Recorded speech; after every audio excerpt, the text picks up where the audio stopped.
আপনি ঠিক কোন শর্ততে রাজি হলে আমাকে 10 লক্ষ টাকা দিবেন? মানে আমাকে কি কি করতে হবে একটু জানা থাকলে ভালো হতো। তার আগে বলুন আপনি টাকাটা দিয়ে কি করবেন? আমি একজন ক্যান্সার পেশেন্টের চিকিৎসা করাবো, উনি আমার মা। 10 লক্ষ টাকা দিতে আসলে কিছু হবে না, আরো অনেক টাকা লাগবে। আপাতত 10 লক্ষ টাকা হলে কিছুদিনের জন্য হয়তো বা, ডক্টর বলেছে 20-25 লক্ষ টাকা লাগবে। ভাইয়া বেসিক্যালি আপনাকে আমি 1 বছরের জন্য বিয়ে করতে চাই, এগ্রিমেন্ট ম্যারেজ। এখানে এগ্রিমেন্টের পুরো ডিটেইলস দেওয়া আছে, যেখানে লেখা আছে আমি আপনাকে 1 বছরের জন্য বিয়ে করবো, ঠিক 1 বছর পরে আমি আপনাকে ডিভোর্স দিব।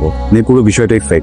আমার ফ্যামিলি একটু প্রেশার আছে, আমার বিয়ে করতে হবে, আমি বিয়েটা করতে চাই না। এই জন্য একটা বানানো বিয়ে করতে যেন ফ্যামিলি প্রেশার থেকে বাঁচা যায়। আপনারও সুবিধা আছে, আমার পত্রিকাতে তেমন দেওয়া ছিল 10 লক্ষ টাকা, কিন্তু আপনার মার ট্রিটমেন্টের জন্য 25 লাখ টাকা লাগুক, 12 বেশি লাগুক, পুরো বিষয়টা আমি দেখবো।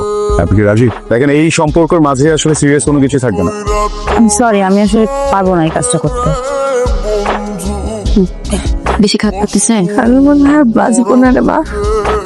তোর দিন দিন অনেক কষ্ট হয়ে যাচ্ছে, আমার তুই আর ভাবিস না আমি আর বাঁচবো না। উল্টা পাল্টা কথা বলা বন্ধ করো। তোমাকে বাঁচতে হবে, তুমি অনেক দিন বাঁচবে, অনেক বছর বাঁচবে। আমাদের জন্য তোমাকে বেঁচে থাকতে হবে, চিন্তা করো না। দিন রাত একটা সংসার খাচ্ছিস, আমি তো জানি আমার সত্য একটা অসুখ হচ্ছে। আমি আমি আমি বুঝতে পারছি। একটা কাজ করো, আমাকে তুই গ্রামে দিয়ে আয়। আমার জীবনের যে সময়টুকু আছে আমি তোর বাবার পাশে ঘুমায় কাটে দিতে চাই। আল্লাহ ভরসা, সব ঠিক হয়ে যাবে মা। 3 মাসে ভাড়া আটকেছেন, এই মাস গেলে 4 মাসে ভাড়া দেন। দিয়ে দিব, চেষ্টা করতেছি যত তাড়াতাড়ি সম্ভব দিয়ে দেওয়ার জন্য। ঝামেলার মধ্যে আছে তো আঙ্কেল, দিয়ে দিব আঙ্কেল। দিচ্ছি করে দিচ্ছেন না। আমাদের অবস্থা এখন একটু বেশ ঝামেলার মধ্যে আছে, মায়ের অবস্থা আসলে ভালো না আঙ্কেল। আমি কাল আসবো, টাকা রেডি রেখো। আমি আপনার এগ্রিমেন্টে সাইন করতে রাজি আছি, আজকেই করবো। রিওলেট আমি অলরেডি একজনকে হায়ার করে ফেলেছি। স্যার প্লিজ স্যার, আমার টাকাটা অনেক দরকার স্যার। আপনার মার এখন কি অবস্থা? ভালো না স্যার, খুব খারাপ অবস্থা, দিন রক্ত বমি হচ্ছে, দিন অবস্থা খারাপের দিকে যাচ্ছে স্যার। ডক্টর বলেছে যত তাড়াতাড়ি সম্ভব ট্রিটমেন্টটা শুরু করতে হবে, কিন্তু তখন দেরি হয়ে যাবে। ওই বিষয়টা আমি দেখছি। সরি, আমার গার্লফ্রেন্ডের নাম নীরা, ও দেশের বাইরে থাকে। বিশেষ একটা কারণে এই মুহূর্তে ও চাইলেও দেশে আসতে পারবে না। এদিকে আমার ফ্যামিলি আমাকে খুব প্রেশার দিচ্ছে আমি যেন বিয়ে করে ফেলি। আপনার সাথে এগ্রিমেন্টে বিয়েটা করছি এই জন্য যেন তাদেরকে একটু থামানো যায়।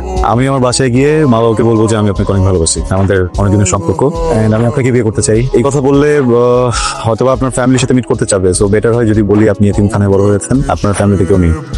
আমি আপনার সাথে ফেক বিয়েটা করছি একটা কারণে, কিছুদিন পরে আমরা তাদেরকে বুঝাবো যে বিয়েটা ওয়ার্ক করছে না, আমাদের ঝগড়া হচ্ছে, এটা ওয়ার্ক করবেও না, মিউচুয়ালি আমরা ডিভোর্স নিয়ে নিব।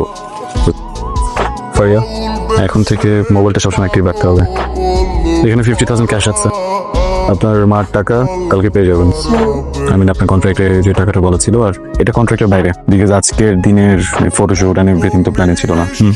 স্যার,